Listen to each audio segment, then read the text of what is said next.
Ten boma ma Kisumu olandanga chenro mar kedo kod oula e gwenge ma Kapuothe e bwo chenro mong'ere kaka Kisumu Urban Support Program madhi muonyo omenda maromo siling milion 300. Chenro ni oriwo kunyo oula kod loso odundu e ginga aora Nyamasaria mondo geng' midhiero mag oula e kar dak makono, ka bende apeini malurano ibiro gere rang'iny manyasani kendo loso negi wang' oula ma pi luwo.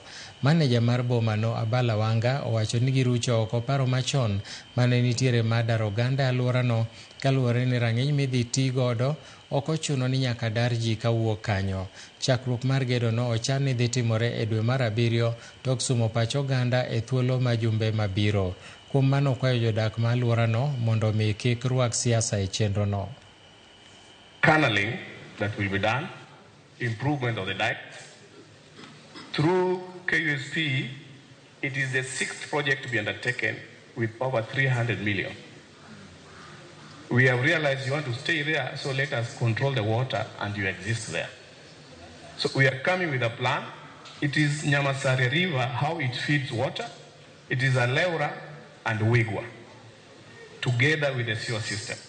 So what is going to be done is to canal the water, open the waterways to go direct to the lake, and lift up the dikes and the roads to block the water from flowing into your premises. That is going to be done.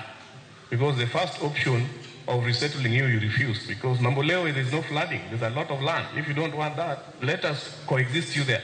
Whatever somebody has done, don't bring politics into this issue. There is no popularity contest here. We have a plan, we have designed, we are coming, we'll do public participation in the next 2 weeks, and you will be sorted out for the next 20 years.